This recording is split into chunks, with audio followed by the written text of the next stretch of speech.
Hello there and welcome back to another edition of the Hot Lamp Classic Remastered. Today we're continuing on with our look at the Project A spec cars with the 1987 Mitsubishi HSR concept. This is one of 6 HSR concepts that were produced by Mitsubishi. This was the first, and in my opinion, this is the best of the bunch. The HSR2 would go on to be featured in Gran Turismo 4, 5 and 6, so that's why you might recognise the name here. The HSR1, unfortunately, was never featured in any game, apart from, of course, this one, Project A spec for Gran Turismo 2. It is a very cool looking thing, very futuristic, of course, as far as they were concerned in 1987. It does feature active aero, which you will see in game, which is very, very cool.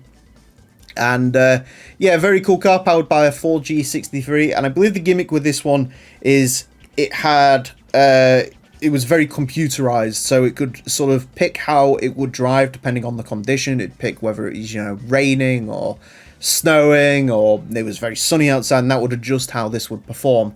And so as a result, maybe that'll make it a little bit quicker around our track, who knows. This car is very formidable in the game. It is a very good handling vehicle from what I remember. It is very quick. It shows up in the light, the wind endurance. It is a very, very good all-rounder, this. And so I'm expecting pretty good things out of this, despite the fact the statistics are a little bit mediocre for this car. Four-wheel drive, 479 horsepower, 872 kilograms. That isn't, though. It is a very lightweight four-wheel drive vehicle.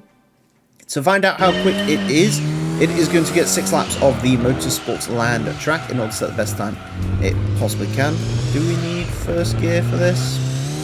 Possibly. To set the best time it possibly can. Our current leader is the Suzuki Escudo Pikes Peak version. That car set a time of a 25.696. The HSR is very unlikely to be beating that in terms of the Project A spec vehicles. The quickest car was the last car we had out, the Mercedes-Benz Low-Tech C1000, which was a very interesting vehicle to drive. Very different kettle of fish to this one, of course. That was a mid-engined, almost 1,000 horsepower supercar, whereas this is a very pleasant to drive. It's quicker. How is it quicker? I know the HSR is good, but like, damn. 28.205 on its first flyer. Again, going to lose out slightly on the straights to the low-tech, of course, because it's nowhere near as quick as that car, but wow. Wasn't expecting that. It drives fairly well, a little bit understeery, does have to be said. As you would sort of expect from a four-wheel drive car. Usually Mitsubishis deal with that quite well with a little bit more sort of lift-off oversteer. This does have a little bit of oversteer built into it, but not by much. It still feels very planted. It doesn't have that sort of slight trickiness an Evo would sometimes. That was an interesting line through that corner, one that I probably would not be able to replicate in a million years. We come out of this final corner though, 27.811. Why? What? That's incredible from the HSR, and I'd said I wouldn't be able to produce that line through that corner, but apparently I can.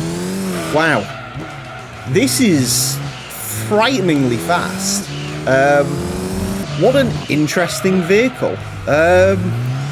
Yeah, like I say, it really doesn't actually feel nearly as fast as that. You know, it feels good. It feels like it's probably like a low 29 car, but I mean, it still has its issues. Again, you've got that understeer.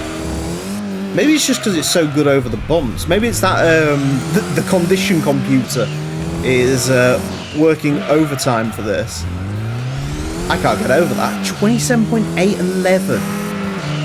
I knew this could potentially on that first lap be quicker than the low tech, but that is frightening. Actually, that is really frightening, as you're going to see in a second. What a interesting vehicle. What a bizarre thing. Again, I love that active aero. It looks so cool when it just pops up out of nowhere. Maybe that's the secret, you know, the pop-up aero is really keeping this planted to the floor. Who knows? But yeah, what an interesting thing that was.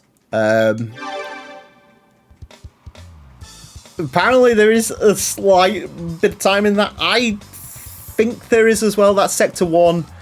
I'm not sure, you know, because again, they sort of feed in Sector 2, and that was a very... I honestly am surprised that line through there worked. It probably shouldn't have. But it did, and so we can't argue with that. Yeah, that is huge. A 27.811 will place this in to 17th place. That means this is the quickest non-race mod, non-race car we've ever had around the circuit. It beats the Nissan R390 GT1 road car, which is insane. It also beats the Subaru Impreza Coupe 22B. It's only fractionally slower than the Lancer Evo 5 RS, which doesn't sound all that impressive, but believe me, that car was frighteningly effective. I mean, in terms of cars that you can buy from the game, the only three cars that are quicker than this is the Evo 5 RS, the Jaguar XJ220, and the Evo 6 RS. So, yeah, and I mean, they're not that much further down the road from this, so that is just frightening. That really is frightening how quick that car is. I knew the A-Spec cars were going to be quick. I was not expecting them to be quite that quick, especially like the Mitsubishi HSR. I know this is a good car. I didn't think it was that good of a car. So take a bow, Mitsubishi. And once again, they hold a lot of gold in this series because those cars are very quick, and the HSR is another one to add on to that list, I guess. Anyways, that's it for this episode. Thank you all very much for watching. Join me next time when I'll be driving something completely different. Until then, farewell.